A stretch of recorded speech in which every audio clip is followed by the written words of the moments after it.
Alors j'ouvre aujourd'hui ce vlog parce que je réalise que j'ai filmé plein de trucs mais que je n'ai pas fait d'introduction, ce qui est très impoli. Alors j'ai lu un psaume pour les recyclés sauvages, j'ai dû vous mettre des images, mais je ne vais pas en parler ici parce que en fait j'ai filmé un vlog dédié qui sortira dans une semaine je pense. Bah moi vous le verrez quand il sortira. Donc j'ai fait un vlog dédié pour en parler plus précisément parce que j'avais très envie de me concentrer sur ce livre. Voilà. J'avais très envie de me concentrer uniquement sur ce livre et surtout, j'avais envie de décharger un peu les vlogs hebdomadaires et je pense faire ça régulièrement. Parce que comme je fais souvent des lectures quand même assez sympas qui pourraient mériter un vlog dédié où je ne fais que ça, et bien je vais faire ça. D'ailleurs, je pense également filmer des points lecture de livres dont j'ai parlé en vlog, mais je sais qu'il y a des gens qui n'aiment pas les vlogs parce que c'est long et ce que je comprends. Donc je pense quand même faire un point lecture. Donc je pense vous faire un point lecture fin octobre sur ma palle d'automne. Et je vais vous faire aussi des points lecture sur ma palle Book Haul Médiathèque que j'ai, qui n'est pas sortie mais qui va sortir je crois. Bon, je vais pas trop traîner parce que j'ai le petit qui est réveillé de la sieste et je vais aller lire et je vous laisse avec la suite parce que j'ai déjà filmé quelques trucs. Donc voilà, à plus tard.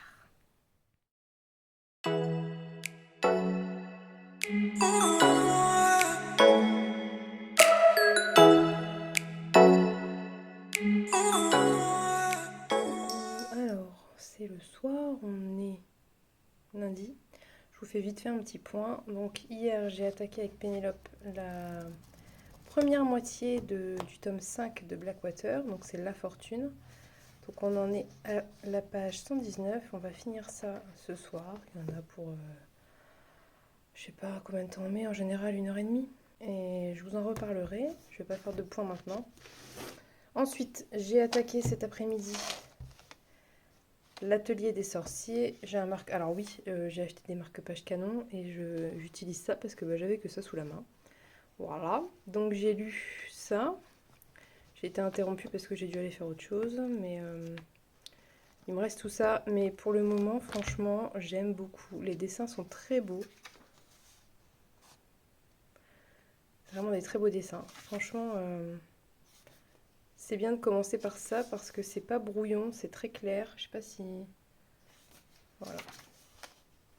C'est hyper joli. C'est... je sais pas si vous voyez, il y a du mouvement, c'est hyper vivant.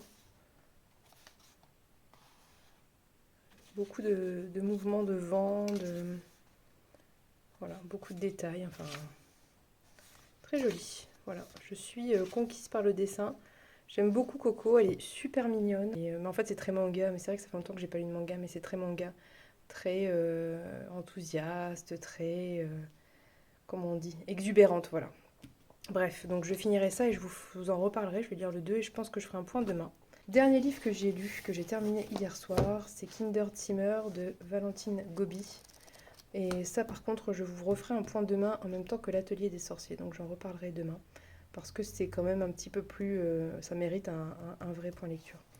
Voilà. Donc je vais aller attaquer avec Pénélope la lecture de Blackwater. J'enchaînerai ensuite sur mes petits mangas et je vous ferai un point lecture demain. Voilà. On se retrouve pour un point lecture. J'ai pas beaucoup filmé. J'ai lu, mais j'ai pas beaucoup filmé parce que c'est les vacances et que qui dit vacances dit moins de temps pour moi. Donc je préfère le mettre à profit à lire qu'à filmer, ce que vous comprendrez aisément, c'est un peu le principe.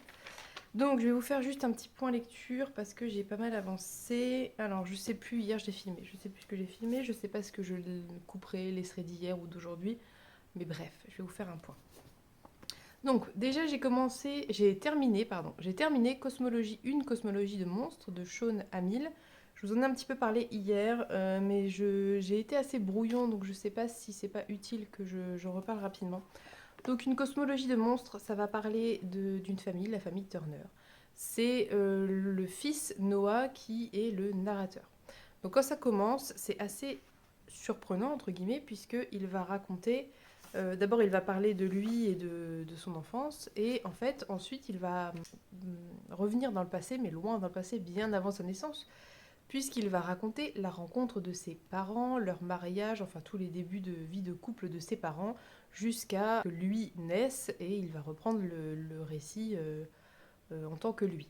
Donc au début, quand il n'y a pas les enfants et quand lui n'est pas là, on suit beaucoup, enfin jusqu'à ce qu'il naisse en fait, on suit l'intériorité de sa mère. Donc on n'a pas les pensées de son père, mais on a les pensées de sa mère. Et ensuite, quand lui naît, après on est dans sa tête à lui et on est complètement coupé des pensées de sa mère. Ça, c'est vraiment un truc que j'ai trouvé sympa, j'ai trouvé intéressant de garder un même narrateur, mais de penser, de changer de point de vue interne. C'était étonnant puisque finalement, sa mère qu'on a l'impression de connaître et qu'ensuite on ne suit plus de l'intérieur, et bien du coup, c'est déstabilisant un petit peu, mais ça participe finalement à l'aspect un peu, comment dire, étrange du livre. Toute la première moitié, plus ou moins, je pense, je sais plus exactement en termes de pages, mais à peu près, on va dire, la première moitié, c'est assez horrifique, c'est très mystérieux, on comprend pas trop ce qui se passe, ça fait peur, c'est plutôt sympa. Et arrive un moment déclencheur, entre guillemets, donc c'est quand le narrateur a 10 ans, je crois, et après, c'est moi, j'ai décroché complet. C'est-à-dire que déjà, ça faisait plus peur, en tout cas, pourtant, moi, je suis quand même bon public de ce qui fait peur, mais j'ai plus eu peur, et j'ai eu l'impression que petit à petit, on basculait limite dans de l'absurde, dans du grotesque. Je j'ai pas compris en fait ce que voulait faire l'auteur. Je suis passée complètement à côté. Ceci étant dit, j'ai pas l'impression d'avoir été la seule, puisque ça, c'est la lecture commune du mois d'octobre sur le Patreon de Paper Palace, et elle a un avis à peu près similaire. J'en ai un petit peu discuté avec elle, et d'autres personnes de la lecture commune ont un petit peu un avis similaire. Donc, je pense qu'il y a un truc je sais pas. Il y a un truc qui a pas fonctionné. Je vais pas trop vous résumer parce que c'est un.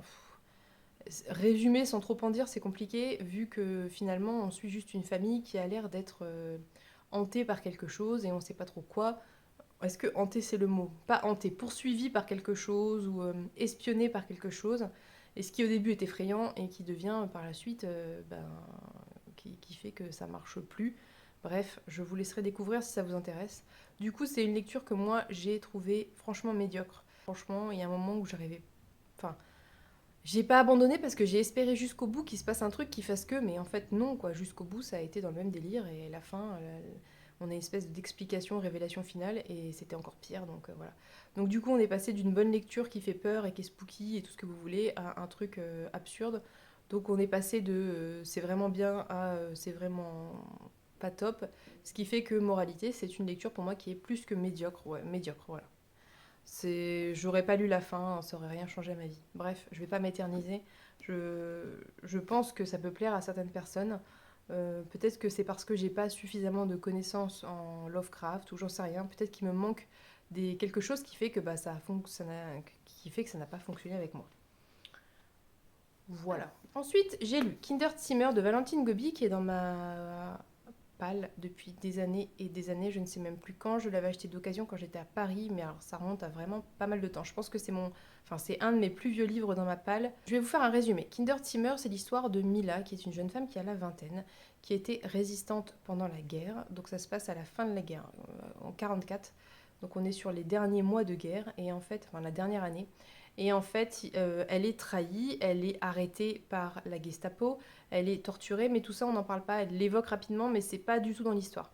Et ensuite, on démarre le récit quand elle est déportée à Ravensbrück, qui est un camp de concentration en Allemagne, elle et 400 autres femmes qui sont toutes des déportées politiques, je crois que c'est le terme. Au moment où Mila est déportée, elle se sait, en tout cas elle se croit enceinte. Elle se pense enceinte de 3 mois environ, puisqu'elle a eu une relation avec un jeune résistant. Donc quand commence le récit, elle arrive à Ravensbrück en se demandant finalement qu'est-ce qui va lui arriver, qu'est-ce qui va arriver à son bébé. Et il y a tout un long passage jusqu'à ce qu'elle soit à la fin de sa grossesse, où elle-même arrive à se persuader quasiment qu'elle n'est pas enceinte. Parce que si vous voulez, elle est tellement privée de nourriture, etc. Elle maigrit tellement que son ventre ne sort pas vraiment et que du coup elle arrive presque à se persuader de ne pas être enceinte. Et en fait, elle se rend compte qu'elle est au moment où elle va accoucher finalement. Enfin, elle se rend compte. Elle le sait, mais elle a fait une espèce de déni si vous voulez. En temps normal, je lis pas trop de récits de Seconde Guerre mondiale, surtout dans les camps, pour deux raisons, que j'en ai lu beaucoup pendant un moment, et que l'autre raison, c'est que ça m'a aussi beaucoup déprimée.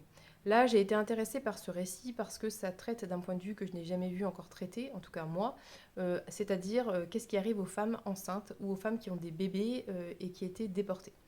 Donc là, en fait, ce qui se passe, c'est que dans le camp de Ravensbrück, elle découvre qu'il y a une Kinderzimmer, où on met les nourrissons, les nouveau-nés, les enfants qui naissent sur le camp, ou les tout petits enfants qui arrivent tout bébés.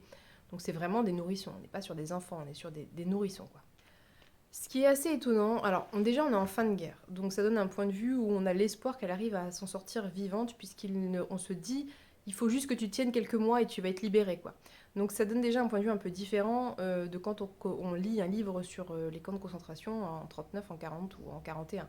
Là c'est vraiment quasiment à la fin de la guerre. Donc on a vraiment l'espoir qu'elle s'en sorte. Et c'est, je trouve, hyper important finalement parce que c'est ce qui fait que on n'est pas totalement démoralisée en se demandant à quel moment elle va mourir. On a toujours cet espoir qu'elle s'en sorte. Elle, à plein de moments, elle croit qu'elle va mourir et elle se dit que finalement la mort c'est peut-être une façon d'être libérée.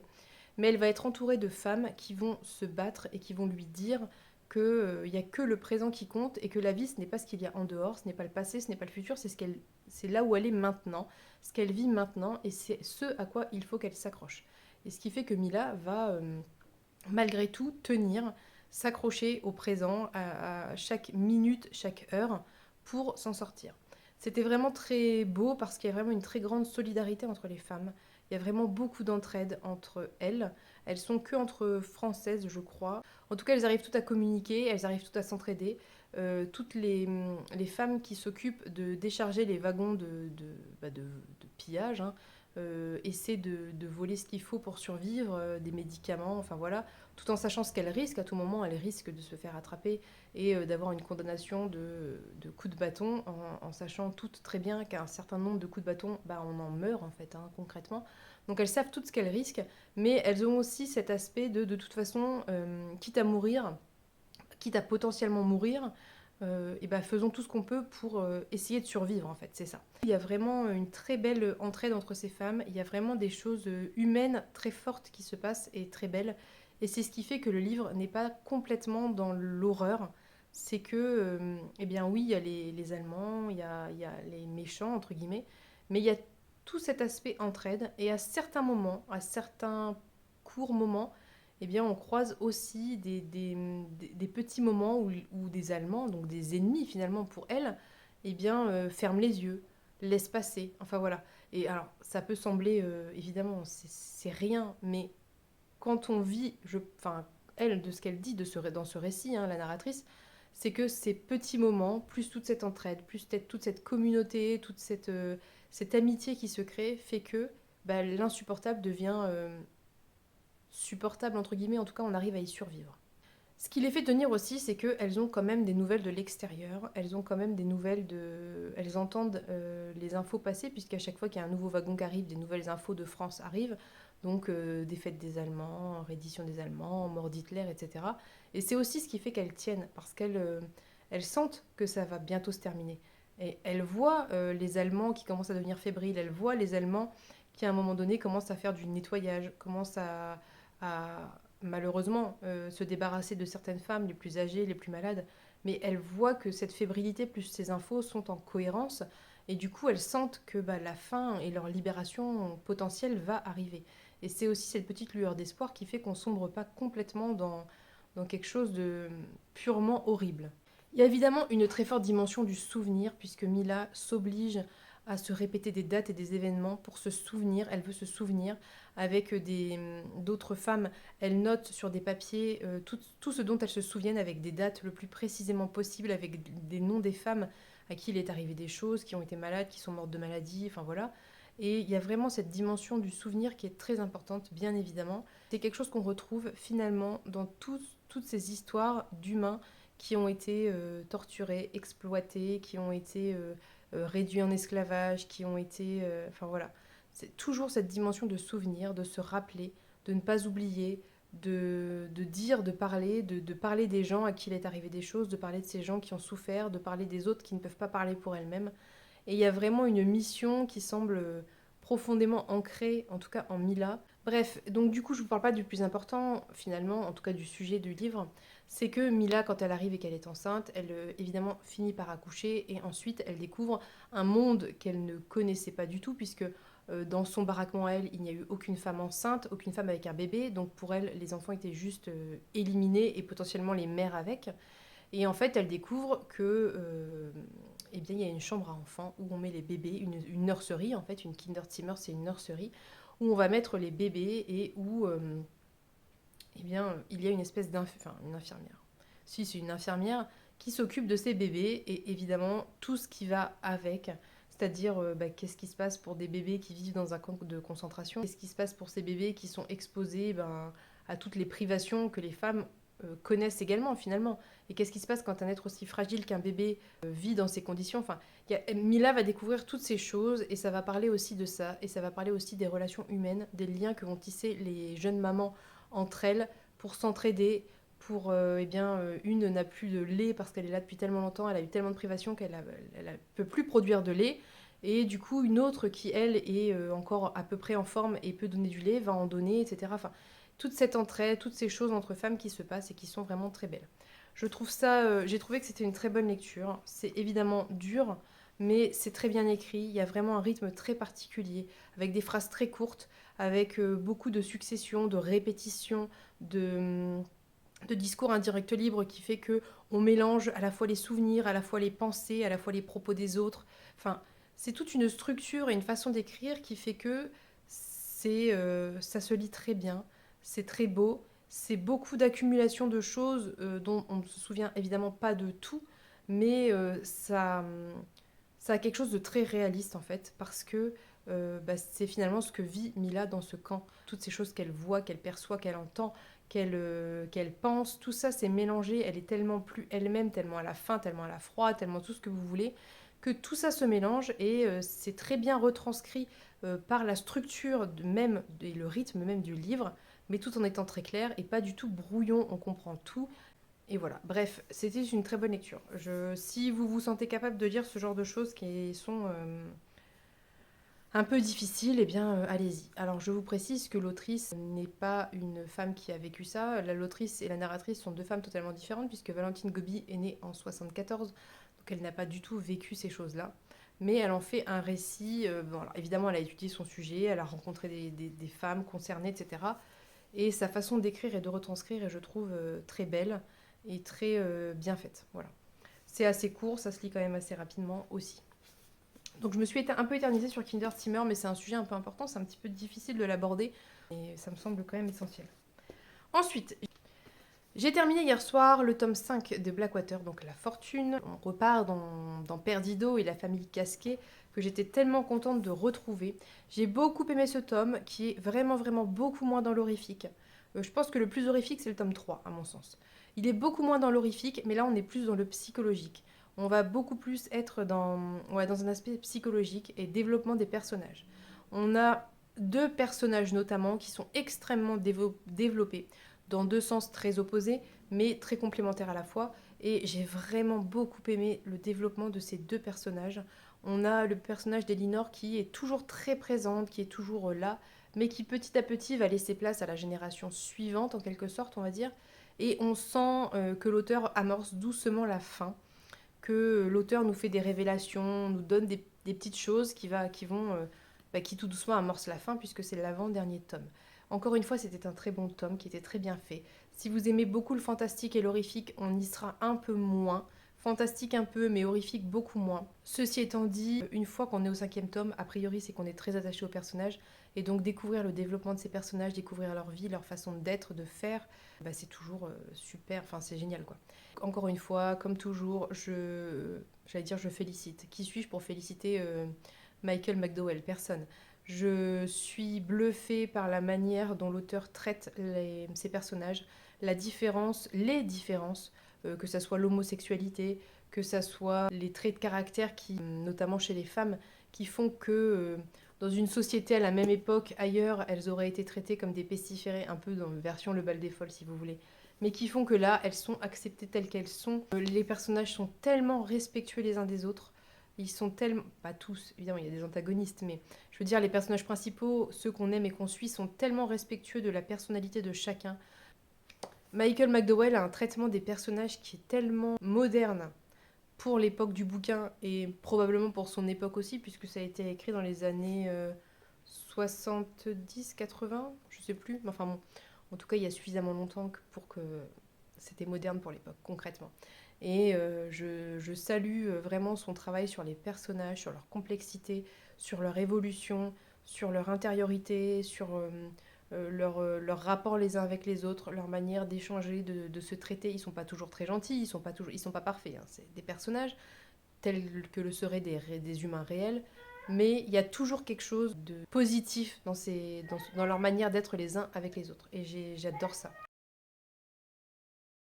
Alors, j'ai assez bien avancé sur ma lecture de La Dame à la licorne, puisque j'en suis à la page 191 sur 355, je crois. Et bah, ça me plaît bien. Ça se lit tout seul, hein. Franchement, ça se lit très bien, ça se lit tout seul. On n'est pas sur de la grosse lecture exigeante, même si on n'a pas de grosses connaissances médiévales. Eh bien, on peut tout à fait comprendre et s'y retrouver. Il n'y a pas de vocabulaire compliqué. Enfin, voilà, ça se comprend très bien. C'est assez étonnant parce qu'en fait, on change à chaque chapitre de point de vue et on épouse le point de vue de un peu tous les personnages. Donc parfois c'est un peu déstabilisant, mais c'est intéressant. C'est plutôt pas mal. Voilà, je vous en reparlerai de toute façon parce que faudrait que je vous fasse un petit résumé un peu plus clair que celui que j'avais fait précédemment. Parce que je pense qu'on n'est pas tout à fait... le résumé de la quatrième et l'histoire ne sont pas tout à fait en adéquation. Voilà. Je vous referai un point sur l'atelier des sorciers aussi. Enfin, je vais vous faire maintenant vu que j'ai le temps. Je vais aller vous faire un point sur l'atelier des sorciers. Donc j'ai lu l'atelier des sorciers, tome 1 et 2. Je les ai lus hier. Ça se lit très vite, hein, c'est du manga, donc on n'est pas sur des exigences... on n'a pas des grosses exigences en termes de lecture. Ça va assez vite. Les dessins sont très beaux. Je suis vraiment séduite par les dessins. Je suis séduite par les personnages. À l'heure actuelle, c'est très mignon.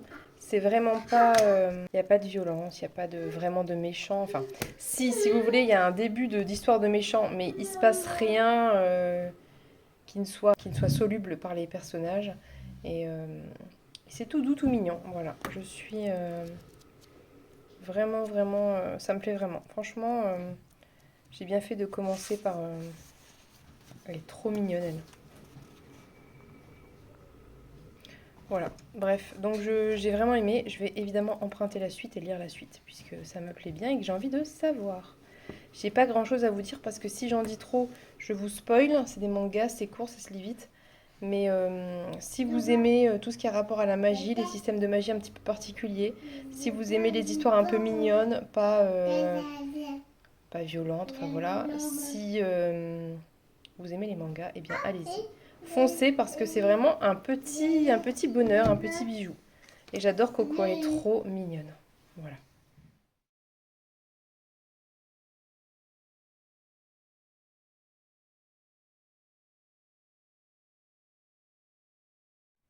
Coucou, alors aujourd'hui on est vendredi et j'ai pas filmé depuis je crois mardi parce que je suis partie en vacances comme je vous avais dit. Je voulais vous faire des plans train, des plans sympas un peu dans Paris et tout parce qu'on s'est un peu promené.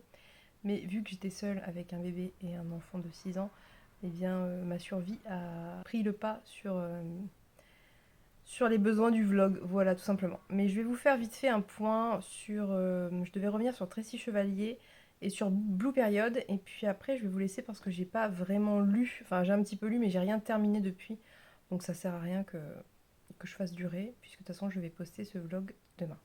Voilà.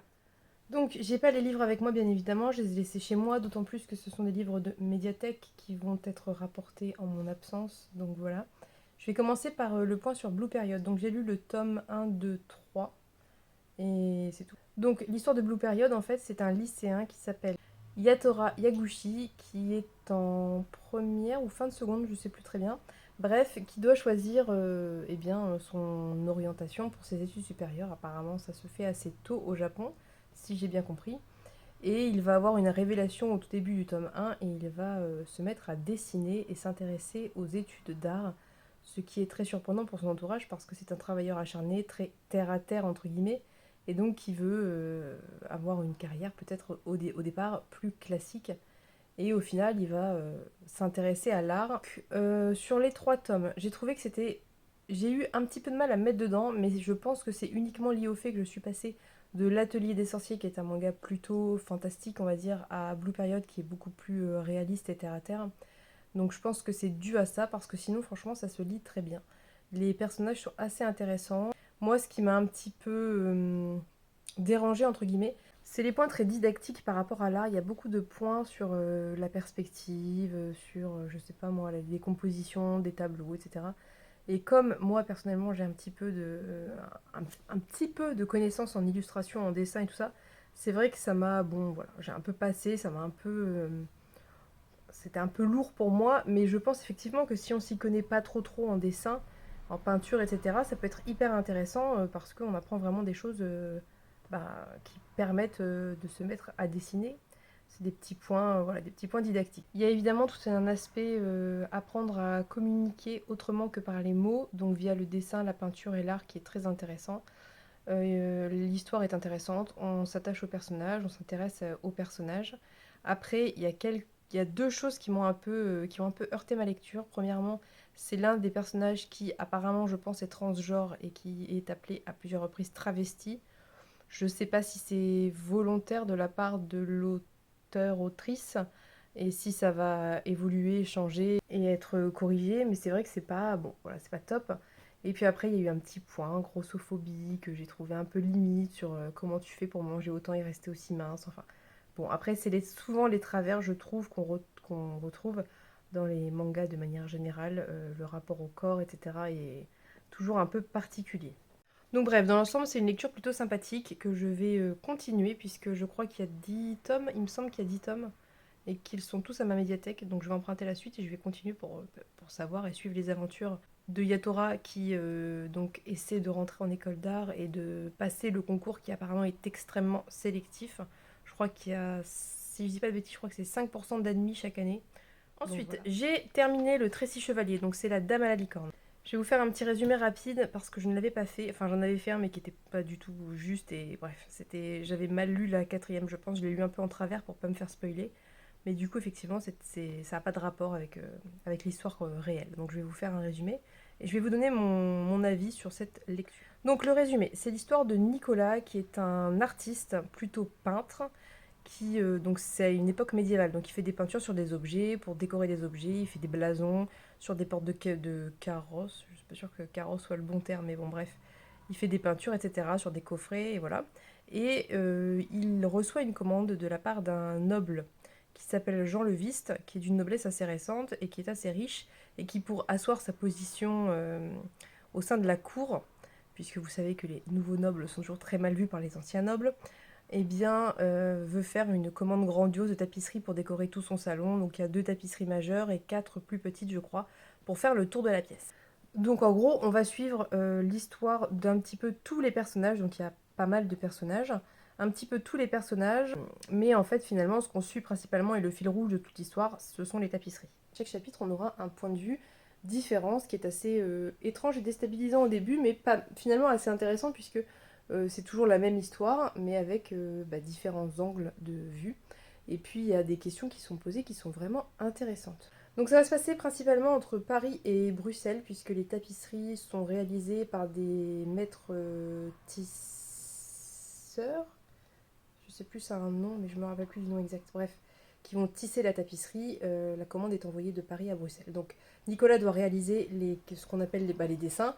Il veut aussi réaliser les cartons qui sont les modèles. En fait, c'est les dessins qui sont mis en taille réelle avant d'être tissés, puisque évidemment, il y a un gros écart entre le dessin de base sur un petit format et ensuite la tapisserie telle qu'elle va être, puisque forcément, en agrandissant, il va falloir combler les vides, puisqu'une tapisserie ne va pas laisser juste des zones de vide.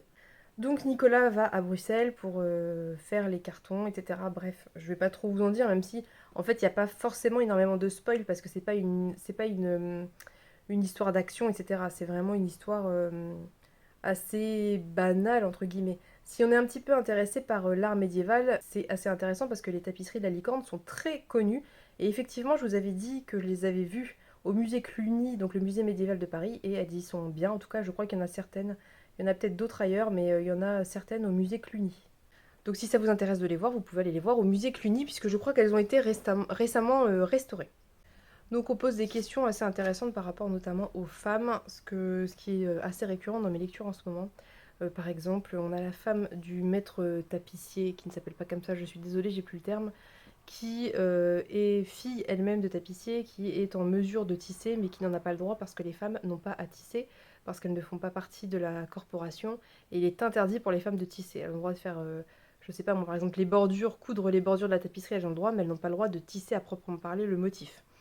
Donc ce genre de questions. Là, il y a la question évidemment de Nicolas va rencontrer la fille de Jean Leviste, qui s'appelle Claude et qui a 14 ans, et elle est un petit peu rebelle, on va dire, pour son époque, et on va poser des questions par rapport à, eh bien, est-ce qu'elle a le droit ou pas de faire, et dans quelle mesure en fait elle sert de monnaie d'échange à son père pour sa réussite sociale en fait.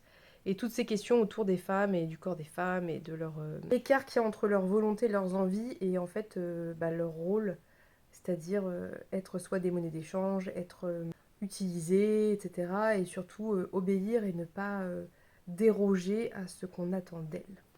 Donc effectivement, comme le dit le résumé, c'est vraiment des histoires de famille, c'est des histoires d'amour, des histoires de passion, des histoires de comment dire, de statut social, etc. C'est vraiment ça. C'est tout à fait juste et c'est très intéressant puisqu'on va côtoyer différents types de personnages. Il y a Nicolas qui est un artiste, donc il y a une certaine posture sociale mais qui est bien en dessous de la noblesse. On va côtoyer un peu la noblesse, on va côtoyer des artisans, on va côtoyer aussi des personnes du servage, des serviteurs, quoi. Et donc leur rapport à la vie, à l'amour, aux passions, etc. Et à différents étages. Et on se rend compte malgré tout que pour les femmes c'est quand même toujours à peu près pareil, quel que soit leur rôle dans la société. Mais bref, peu importe. C'est une très bonne lecture. Le personnage de Nicolas est assez... On le sent un peu comme le personnage principal, parce que c'est beaucoup lui qu'on va suivre quand même, mais pas vraiment. Mais bon, bref, il est assez, comment dire, il y a des moments où il est très agaçant, il y a des moments où on le supporte pas et on le déteste, et il y a des moments où on le comprend. On est quand même sur des personnages qui sont pas manichéens, même des personnages qui font des fois des choses pas bien, entre guillemets, et ben on peut comprendre leur motivation, on peut comprendre pourquoi, et c'est ça qui est intéressant. Mais c'est vrai que les personnages manichéens, plus ça va, et moins ça a la cote de manière générale, parce que ben personne n'est tout à fait gentil ou tout à fait méchant a priori. Enfin après, voilà, en fantasy on a souvent des grands méchants, mais dans ce genre de roman qui se veut un peu réaliste et historique, c'est difficile de présenter des personnages comme purement méchants. Même Jean Leviste, qui est assez, comment dire, antipathique, on peut comprendre ses choix et ses motivations, qu'on soit d'accord avec ou pas. Voilà, donc La Dame à la licorne, c'était une bonne lecture, c'était sympa. Du coup, ça m'a donné... Enfin, moi, après, j'aime beaucoup les romans historiques, et notamment les romans historiques médiévaux. C'est certainement ceux que je préfère. Mais du coup, j'ai réservé un autre roman de Tracy Chevalier, qui est... Je vous mettrai le nom parce que je me rappelle plus. C'est pas La jeune fille à la perle, c'est un autre qui est aussi très connu. Mais je ne sais pas du tout à quelle époque ça se déroule, donc on verra bien. Voilà. Pour les lectures que j'ai terminées, j'ai quand même finalement pas trop mal lu. Je n'ai rien attaqué de nouveau puisque je partais et que je voulais pas prendre un livre, vu que j'ai ma liseuse, c'était un peu stupide. Donc j'ai continué les Chroniques de Sainte-Marie que j'ai presque terminé, enfin le volume 1 des Chroniques de Sainte-Marie, dont je vous reparlerai peut-être dans le prochain vlog si j'en fais un. Chose que je ne garantis pas parce que dans la mesure où je suis chez ma mère, je lis beaucoup moins et peut-être que ça serait un petit peu un vlog vide ou alors ça serait un vlog promenade et voilà. Bref, on verra ce que je fais. Mais de toute façon, je vous reparlerai des Chroniques de Sainte-Marie parce que c'est une lecture quand même qui est vraiment pas mal et dont j'aimerais reparler. Sinon, je vais vous filmer une vidéo, je vous en ai parlé. J'ai retrouvé mes livres qui étaient stockés chez ma mère depuis un an, un peu plus d'un an maintenant. Je les ai retrouvés et je vais vous filmer une vidéo où je vous montre ces fameux livres. Et je vais également les trier, je vais en laisser ici et je vais en récupérer certains. Voilà. Donc c'est tout ce que j'avais à vous dire, je pense, pour conclure cette vidéo. Moi qui voulais faire un vlog plus court, et ben il sera beaucoup plus court puisque j'ai pas filmé mercredi et jeudi. Mais bon, peu importe, de toute façon c'est comme ça, hein, c'est les vacances. Quand c'est les vacances, c'est un peu plus light, je pense, pour tout le monde. Donc sur ce, je vous laisse, je vous souhaite une bonne journée. N'hésitez pas à me dire en commentaire si vous avez des vidéos qui éventuellement vous intéresseraient. Et puis on se dit a priori à mercredi prochain pour une nouvelle vidéo. Bye bye!